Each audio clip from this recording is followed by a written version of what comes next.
ನಗುತ್ತ ಸಾಯ್ಕೇಳೆಂದು ರಾಯನ ತೆಗೆದು ತಳ್ಕಿಸಿ ಕೈಯ ತುಳುಕಿನೊಳು ಅಗಧರನು ನೃಪ ಸಭೆಗೆ ವಿಜಯಂಗೈದನೊಲವಿನಲಿ ಮುಗಿದ ಕರದಲ್ಲಿ ವ್ಯಾಸಧೌಮ್ಯಾದಿಗಳು ಮೈ ಎಕ್ಕಿದರು ಮುಗಿದ ಕರದಲ್ಲಿ ವ್ಯಾಸಧೌಮ್ಯಾದಿಗಳು ಮೈ ಎಕ್ಕಿದರು ಅಖಿಲ ಮಂತ್ರಿಗಳು ಸಚಿವರು ನೆರೆದುದು ಆಲೋಚನೆಯ ಭವನದಲ್ಲಿ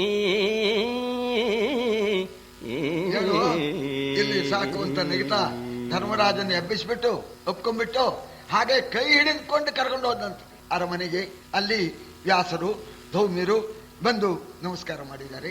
ಆಮೇಲೆ ಮಂತ್ರಿಗಳಿಗೆಲ್ಲ ಹೇಳಿ ಕಳಿಸಿದ್ದಾರೆ, ಯಜ್ಞಕ್ಕೆ ಆರಂಭ ಆಗಬೇಕು, ಯಾವ ರೀತಿ ನಡೀಬೇಕು ಅಂತ ಹೇಳಿ ಎಲ್ಲ ಮಂತ್ರಾಲೋಚನೆ ಮಾಡಿ ಆಗ ಕರೆಯೋದಕ್ಕೆ ಏರ್ಪಾಟ್ ಮಾಡಿದ್ರು ಅಂತ. ಅದರಲ್ಲೂ ಋಷಿಗಳನ್ನು ಕರೆಯೋಕೆ ಮಂತ್ರಿಗಳು, ಬಂಧುಗಳನ್ನು ಕರೆಯೋಕೆ ಅಣ್ಣ ತಮ್ಮಂದ್ರ ಪೈಕಿ ತಾವೇ ಹೋಗಿದ್ದು. ಇನ್ನು ಸಾಮಾನ್ಯರಿಗೆ ಸಾಮಾನ್ಯ ದೂತರು ಅಂತೂ ಎಲ್ಲರಿಗೂ ಆಹ್ವಾನವನ್ನ ಕಳಿಸ್ತಾ ಇದ್ದಾರೆ. ಕಳುಹಿದನು ನಾನಾ ನೃಪರ ಮಂಡಲಕ್ಕೆ ದೂತರನು ಅಖಿಲ ಋಷಿ ಸಂಕುಲಕ್ಕೆ ಶಿಷ್ಟರ ಪರುಠವಿಸಿದನು ಹಸ್ತಿನಾಪುರಿಗೆ.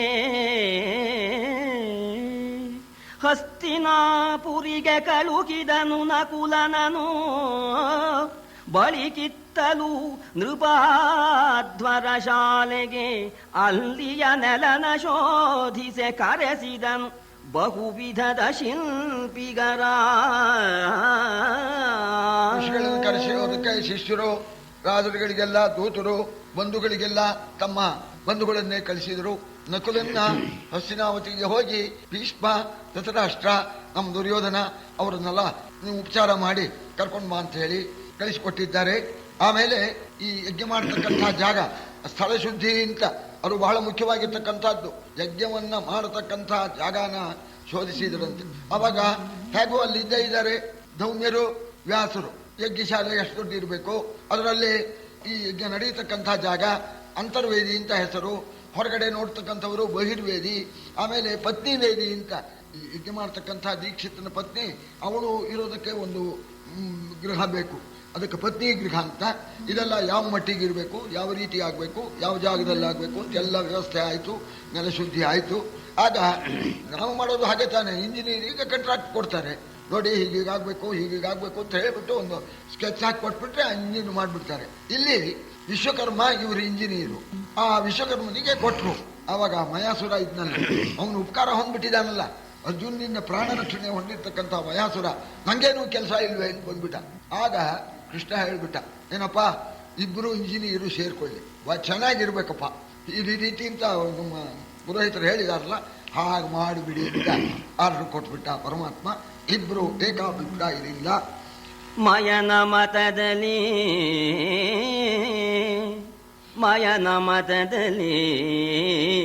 ವಿಶ್ವಕರ್ಮನ ನಯ ವಿವೇಕದಲ್ಲಿ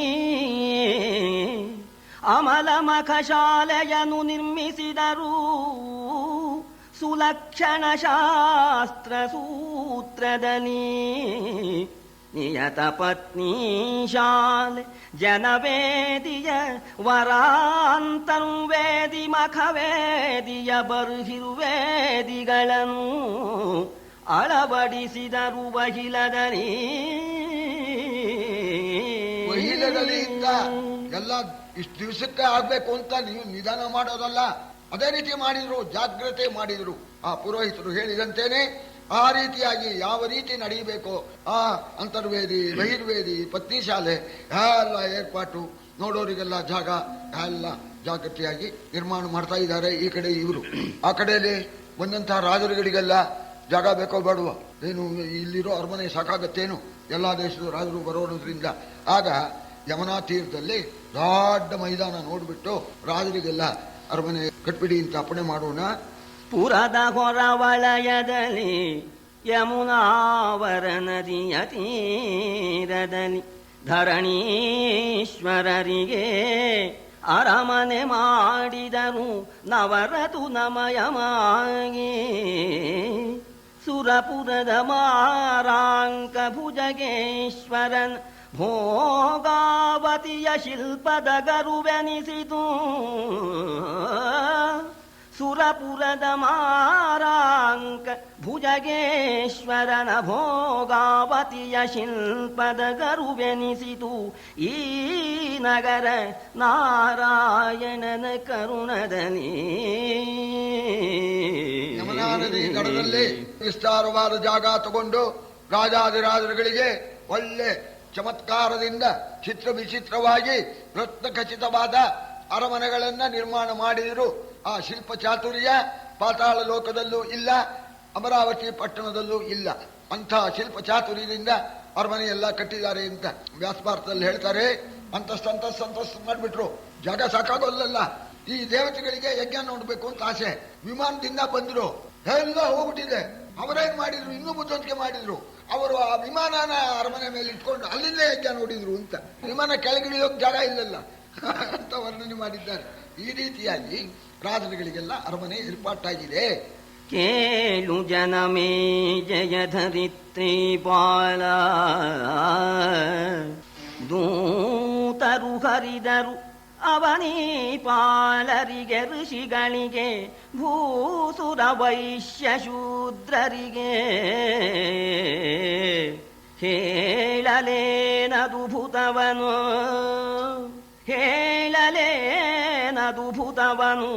ಅಂಬುಧಿ ವೇಳೆಯಲಿ ಮಧ್ಯದ ಸಮಸ್ತ ಜನಾಳಿ ನೆರೆದುದು ವಿಲಸದಿಂದ್ರ ಪ್ರಸ್ಥ ನಗರಿಯಲಿ.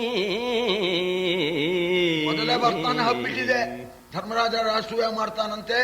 ಅಂಥ ಯಾಗ ಹಿಂದೆ ನಡೆದಿಲ್ವಂತೆ, ಮುಂದೆ ನಡೆಯೋದಿಲ್ವಂತೆ ಅಂತ ಜನ ಎಲ್ಲ ಮೊದಲೇನೆ ರಾಷ್ಟ್ರೀಯಕ್ಕೆ ಹೋಗ್ಬೇಕು ನಾವು ಅಂತ ದುಡ್ಡು ಎಲ್ಲ ಸಂಗ್ರಹ ಮಾಡಿ ಇಟ್ಕೊಂಡಿದ್ರು. ಮುಂಚೆನೆ ಅಷ್ಟು ಮಟ್ಟಿಗೆ ಪ್ರಸಾರ ಆಗೋಗ್ಬಿಟ್ಟಿತ್ತು. ಖಾರದರಂತೆ ಈ ದೂತರುಗಳು ರಾಜಾದಿರಾಜರುಗಳನ್ನ ಬ್ರಾಹ್ಮಣ, ಕ್ಷತ್ರಿಯ, ವೈಶ್ಯ, ಶೂದ್ರ ಎಲ್ಲ ಕರೆಯೋದಕ್ಕೆ ಮೊದಲು ಎಲ್ಲ ಹೊರಟೇ ಬಿಟ್ರಂತೆ. ಎಲ್ಲ ಬಂದ್ಬಿಟ್ರು ಅಂತ ಎಲ್ಲ ಜಮಾಯಿಸ್ತಾ ಇದ್ದಾರೆ ಇಂದ್ರಪ್ರಸ್ಥ ಪಟ್ಟಣದಲ್ಲಿ. ಇನ್ನು ರಾಜರದ್ದು ಅಂಗವಂಗ, ಕಳಿಂಗ, ಕಾಂಬೋಜ, ಕಾಶ್ಮೀರ ಎಲ್ಲ ರಾಜರು ಬರ್ತಾ ಇದ್ದಾರೆ.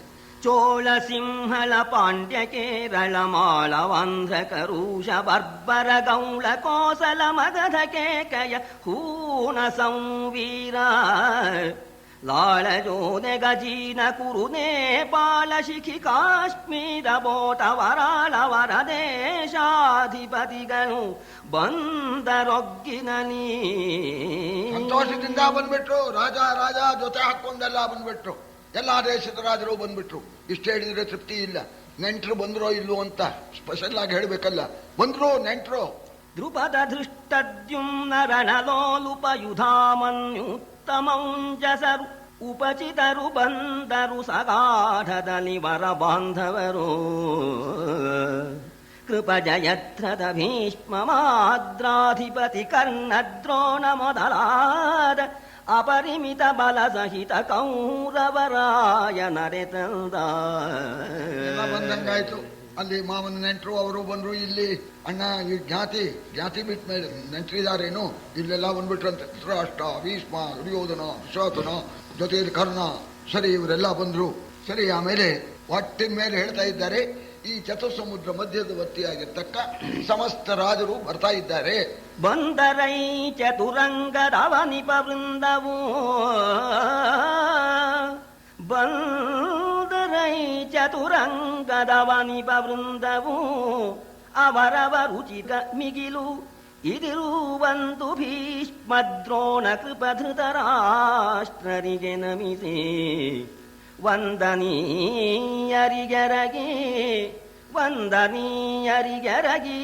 ಸಮರಿಗೆ ನಿಂದು ಕುಶಲಕ್ಷೇಮ ಸಂಗತಿಯಿಂದ ಸತ್ಕರಿಸಿದನು ನೃಪ ವಿದುರಾದಿ ಬಾಂಧವರ.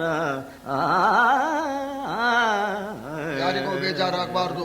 ಅವರವರ ಅಂತಸ್ತಿಗೆ ತಕ್ಕ ಗೌರವ ಕೊಡಬೇಕು ಅಂತ ಹೇಳಿ ಧರ್ಮರಾಜ ಹಿರಿಯರಿಗೆಲ್ಲ ನಮಸ್ಕಾರ, ಕಿರಿಯರಿಗೆಲ್ಲ ಆಶೀರ್ವಾದ, ಸಮಾನರಿಗೆಲ್ಲ ಎದ್ದು ನಮಸ್ಕಾರ, ವಂದನೆ ಅಂತ ಹೇಳೋದು. ಹೀಗೆ ಎಲ್ಲರಿಗೂ ಸಂತೋಷ ಉಂಟು ಮಾಡಿ ಅವರನ್ನೆಲ್ಲ ಎದುರುಗೊಂಡು ಅವರವರ ಅಂತಸ್ತಿಗೆ ತಕ್ಕಂಥ ಅರಮನೆ ನಂಬರ್ 1, 2, 3 ಅಂತ ಇರುತ್ತೆ. ಹೀಗೆ ಆ ನಂಬರ್ ಪ್ರಕಾರ ಆಯಾ ರಾಜರಿಗೆ ತಕ್ಕಂಥ ಅರಮನೆಗಳನ್ನೆಲ್ಲ ಏರ್ಪಾಟ್ ಮಾಡಿದ್ದಾನೆ.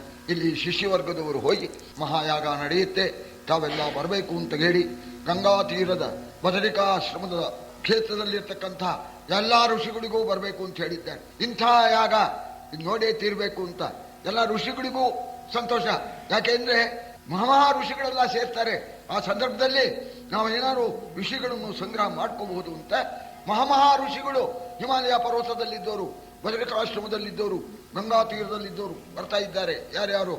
ಜನಪ ಕೇಳೀಚೆಯಲಿ ಬಂದುದು ಮುನಿಗಳು, ಆಂಗಿರ ಕಣ್ವ ಭೃಗು ಜೈಮಿನಿ ಸುಮಂತ ವಸಿಷ್ಠ ಶೌನಕ ಗಾರ್ಗ್ಯ ಬೃಹದಶ್ವ ಸನಕ ಶುಕ ಜಾಬಾಲಿ ಚಿತ್ತಿರಿ ವಿನುತ ಮಾರ್ಕಂಡೇಯ ಮುದ್ಗಲ ತನಯ ರೋಮಶ ಕುತ್ಸವತ್ಸರು ಶೈಬ್ಯನಾರದರು. ವಿಶ್ವಾಮಿತ್ರರು, ಆಮೇಲೆ ಮುಂದೆ ಮಾರ್ಕಂಡೇಯ ಲೋಮಶ ಅವರು ಮುಂದೆ ಬರಬೇಕು. ನಾರದರು ಯಜ್ಞ ಮಾಡು ಅಂತ ಹೇಳಿದವರು ಇವರೇ ಮೊದಲಾಗಿರ್ತಕ್ಕ ಋಷಿಗಳೆಲ್ಲ ಬಂದ್ರು. ದೇಶ ದೇಶಾಂತರದ ವಿದ್ಯಾಭ್ಯಾಸಿಗಳು ಮೊದಲಾಗಿ ವರ್ಣ ನಿವಾಸಿಗಳು ಫಲಮೂಲದಧಿಕೃತ ದುಗ್ಧ ಭಾರದಲ್ಲಿ ಆ ಸಮಸ್ತ ಮಹೀತಳದ ಧನರಾಶಿ ಜನ ಸಂತತಿಯನು ಏಕ ನಿವಾಸದಲ್ಲಿ ನೆರೆ ಕಾಣಲಾಯಿತು. ನೃಪತಿ ಕೇಳೆಂದ ದೇಶಾಂತರದಲ್ಲಿರ್ತಕ್ಕಂಥ ವಿದ್ಯಾರ್ಥಿ ವೃಂದ ಎಲ್ಲ ಬಂದ್ರು ಅಂತ. ಇನ್ನು ಗುಡ್ಡ ಪ್ರಾಂತ್ಯದಲ್ಲಿರ್ತಕ್ಕಂಥವರು ಅವರೆಲ್ಲ ಬಂದ್ರಂತೆ. ಕಿರಾತರು ಎಲ್ಲ ಬರ್ತಾ ಇದ್ದಾರಂತೆ. ಬರ್ತಕ್ಕವರು ಅವರವರಿಗೆ ಯಾವ ಯಾವ ಕಾಣಿಕೆ ಕೊಡೋ ಯೋಗ್ಯತೆ ಇದೆಯೋ ಅದನ್ನು ತಗೊಂಡು ಬಂದ್ರು ಅಂತ. ಕೆಲವರು ತುಪ್ಪ ತಂದ್ರು, ಕೆಲವರು ಜೇನುತುಪ್ಪ ತಂದ್ರು, ಹಾಲು, ಮೊಸರು ಎಲ್ಲ ತಗೊಂಡು ಎಲ್ಲ ಬರ್ತಾ ಇದ್ದಾರೆ. ಒಟ್ಟಿನ ಮೇಲೆ ಅಯ್ಯ ಜನಮೇಜಯ ಮಹಾರಾಜ ಇಂದ್ರಪ್ರಸ್ಥ ಪಟ್ಟಣದಲ್ಲಿ ಆಗ ಪ್ರಪಂಚದಲ್ಲಿರ್ತಕ್ಕಂಥ ಧನ, ಪ್ರಪಂಚದಲ್ಲಿರ್ತಕ್ಕಂಥ ಜನ ಸೇರಿತ್ತು. ನೋಡ್ಕೊಳ್ತಾರೆ ಎಲ್ಲ ಒಂದ್ ಕಡೆ ಜಮಾಯಿಸಿಬಿಟ್ಟಿದೆಯಂತೆ. ಯಾರು? ಜನ, ಧನ. ಆಗ ಪ್ರತಿಯೊಬ್ಬ ರಾಜನು ಕೂಡ ಕಪ್ ಕಾಣಿಕೆ ತರ್ತಾ ಇದ್ದಾನೆ. ಅದು ಸ್ಪರ್ಧೆ. ನಮ್ದು ನಾವು ಸ್ವಲ್ಪ ಮೇಲಿನ ಅಂತಸ್ತಿನವರು, ನಮಗಿಂತ ಕಮ್ಮಿ ಅಂತಸ್ತಿನ ರಾಜ, ಅದು ಕೊಟ್ಟಿದ್ದಕ್ಕಿಂತ ನಮ್ದು ಹೆಚ್ಚಾಗಬೇಕು, ನಮ್ದು ಕಮ್ಮಿ ಆಗಿಬಿಟ್ರೆ ಅವಮಾನ ಅಂತ ಸ್ಪರ್ಧೆ ಹೂಡಿ ನಾವು ಕೊಡ್ತಕ್ಕಂಥ ಆ ಕಾಣಿಕೆಯಿಂದೇನೆ ಧರ್ಮರಾಜನ ಯಾಗ ಆಗಿಬಿಡ್ಬೇಕು. ಅಷ್ಟು ಧಾರಾಳ ಮಾಡಿಕೊಂಡು ಎಲ್ಲ ತರ್ತಾ ಇದ್ದಾರಂತೆ. ರಾಜರುಗಳು ರತ್ನ, ವಜ್ರ, ವೈಡೂರ್ಯ ಸ್ಪರ್ಧೆಯಿಂದ ಅವರು ತರ್ತಾ ಇದ್ದಾರಂತೆ. ಸಾಮಾನ್ಯರು ಕೂಡ ನಾವು ಯಜ್ಞಕ್ಕೆ ಬರೀ ಕೈಯಲ್ಲಿ ಹೋಗಬಾರ್ದು ಅಂತ ಏನೋ ಯಥಾಶಕ್ತಿ ತಮ್ಮ ಕೈಯಲ್ಲಿ ಇರ್ತಕ್ಕಂಥ ಹಣವನ್ನು ತಗೊಂಬಂದ್ರು. ಒಟ್ಟಿನ ಮೇಲೆ ಜನಮೇಜಯ 4 ಅಂಕಿ ಕಮ್ಮಿ ಯಾರೂ ತರಲಿಲ್ಲ, 1000 ಕಮ್ಮಿ ಯಾರೂ ತರಲಿಲ್ವಂತಲ್ಲಿ ಬಂದವರು. ಯಜ್ಞ ನೋಡೋಕ್ ಬಂದು ಸಾಮಾನ್ಯರು, ರಾಜರುಗಳು, ವಜ್ರ, ವೈಡೂರ್ಯ, ಇನ್ನು ಸಾಮಾನ್ಯರು ಕೂಡ 1000 ಕಮ್ಮಿ ಯಾರು ಕೂಡ ತರಲಿಲ್ಲ. ವಿಕಲ ವಾಮನ ಮೂಕ ಬಧಿರಾಂಧಕರೋ ಮಾಗಧ ಸೂತ ವಂದಿ ಪ್ರಕರ ಮಲ್ಲ ಮಹೇಂದ್ರ ಜಾಲಿ ಮಕಾಕಿ ತುಂಡಿದರು. ಸುಕವಿತಾರ್ಕಿಕ ವಾಗ್ಮಿ ವೈತಾಳಿಕ ಸುಗಾಯಕ ಕಥಕ ಮಾರ್ದಂಗಿಕರು ನೆರೆದುದು ನಿಖಿಲ ಯಾಚಕ ನಿಕರ ಸಂದಣಿಸಿ. ಎಲ್ಲ ಬಂದ್ರು ಅಂತ ನೋಡೋ ಕೆಲವು ಜನ ಬಂದ್ರೆ ದುಡ್ಡು ಸಂಪಾದನೆಗೆ ಕೆಲವರು ಬಂದ್ರು. ಈ ಸಿನಿಮಾದವರು ಟೂರಿಸ್ಟ್ ಸಿನಿಮಾ ಅಂತ ಇದೆಯಲ್ಲ, ಅವರು ದುಡ್ಡು ಸಿಗುತ್ತೆ ಅಂತ ಅವ್ರ ಸಿನಿಮಾ.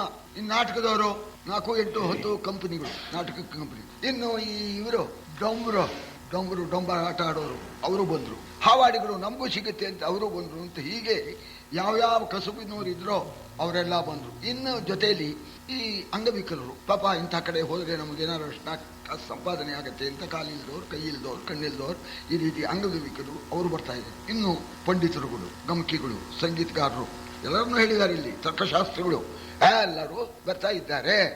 ಕರೆಸಿ ಭೀಷ್ಮಂಗೆರಗಿ ನುಡಿದನು ಧರಣಿಪದಿ.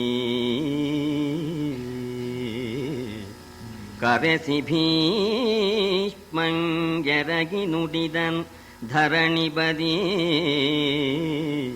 ಬಾಲಕರು ನಾವು ಅಧ್ವರ ವಿದಗ್ಗದ ರಾಜಸೂಯ ಬಾಲಕರು ನಾವು ಅಧ್ವರ ವಿದಗ್ಗದ ರಾಜಸೂಯ ಮಹಾಮಹೀಶ್ವರು ನೆರೆದುದು ಮಹಾಮಹೀಶ್ವರು ನೆರೆದುದು ಅಖಿಲ ದ್ವೀಪ ಜನವು ಆದರಿಸಲರಿಯನು ನಾನಾದರಿಸಲರಿಯನು ಹೆಚ್ಚು ಕುಂದಿನ ಕುರುಡ ನೀಕ್ಷಿಸಲಾಗದು ಹೆಚ್ಚು ಕುಂದಿನ ಕುರುಡ ನೀಕ್ಷಿಸಲಾಗದು ಎಂದನು ಮುಗಿದು ಕರಯುಗ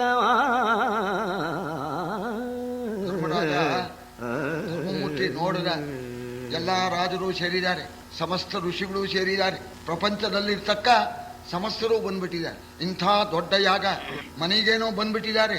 ಎಲ್ಲರೂ ಸಂತೋಷ ಪಟ್ಕೊಂಡು ಹೋಗ್ಬೇಕು, ಯಾರಿಗೂ ಮನಸ್ಸಿಗೆ ಬೇಜಾರಾಗಬಾರ್ದು. ಏನ್ ಮಾಡಿದ್ರಿ, ಮಾತೇ ಆಡಿಸ್ಲಿಲ್ಲ ಕಣ್ರಿ ನನ್ನ ಅಂತ ಯಾವನೋ ಅಂದ್ಬಿಟ್ಟ.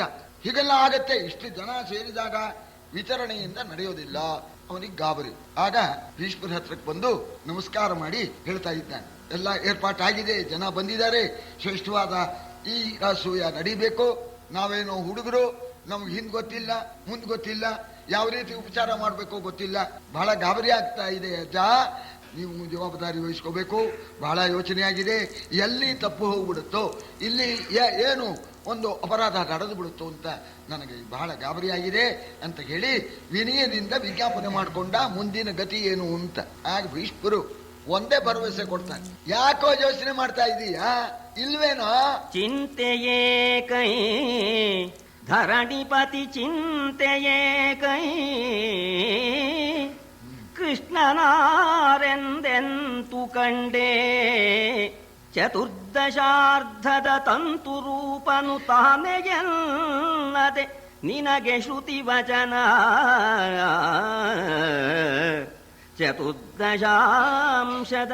ಚತುರ್ದಶಾರ್ಧದ ತಂತು ರೂಪನು ತಾನೇ ಎನ್ನದೆ ನಿನಗೆ ಶ್ರುತಿ ವಚನ. ಯಾಕೋ ಯೋಚನೆ ಇಲ್ವೇನೋ ಕೃಷ್ಣ, ಕೃಷ್ಣ ಯಾರು ಅಂತ ಮಾಡಿದೀಯೋ? ಚತುರ್ದಶಾರ್ಧದ ತಂತು ರೂಪನು. ಛೋಕು, ಇದೊಂದು ಕವಿ ಛೋಕು. ಯಜ್ಞಕ್ಕೆ ಸಪ್ತ ತಂತು ಅಂತ ಹೆಸರು. ಕವಿ ಒಂದು ಛೋಕ್ ಇರ್ಲಿ ಅಂತ. ಚತುರ್ದಶಾರ್ಧದ ತಂತು ರೂಪನು. ಚತುರ್ದಶಾರ್ಧ ಸಂಸ್ಕೃತದಲ್ಲಿ ಹೇಳಿದ್ದಾರೆ. ಚತುರ್ದಶ ಅಂದ್ರೆ ಎಷ್ಟು? 14. ಸಂಸ್ಕೃತದಲ್ಲಿ ಹೇಳಿರೋದ್ರಿಂದ ಅರ್ಧನೂ ಸಂಸ್ಕೃತದಲ್ಲೇ ಹೇಳಬೇಕು. ಚತುರ್ದಶಾರ್ಧ ಅಂದ್ರೆ ಸಪ್ತ ಪ್ಲಸ್ ತಂತು, ಸಪ್ತ ತಂತು ರೂಪನು. ಯಜ್ಞ ಯಜ್ಞಪತಿ ಯಜ್ವ ಯಜ್ಞಾಂಗೋ ಯಜ್ಞವಾಹನ. ಇವನೇ ಯಜ್ಞ, ಇವನೇ ಯಜ್ಞಪತಿ, ಇವನೇ ಯಜ್ಞ ಫಲದಾಯಕ, ಎಲ್ಲ ಯಜ್ಞವೂ ಇವನೇ. ಚತುರ್ದಶಾರ್ಧದ ತಂತು ರೂಪನು ಈ ಕೃಷ್ಣ. ನೀನ್ ಯಾಕೆ ಯೋಚನೆ ಮಾಡ್ತಾ ಇದೀಯೋ? ತಂತುವಿನ ಪಟ ಮೃತ್ತಿಕೆಯ ಘಟದಂತೆ ಜಗವೀತನಲಿ ತೋರ್ಕು. ತಂತುವಿನ ಪಟ ಮೃತ್ತಿಕೆಯ ಘಟದಂತೆ ಜಗವೀತನಲಿ ತೋರ್ಕು. ಮುರಾಂತಕನ ಸುಯಿಧಾನ ನಿನಗಿರಲು ಅಂಜಲೇಕೆ. ಮುರಾಂತಕನ ಸುಯಿಧಾನ ನಿನಗಿರಲು ಅಂಜಲೇಕೆಂದ.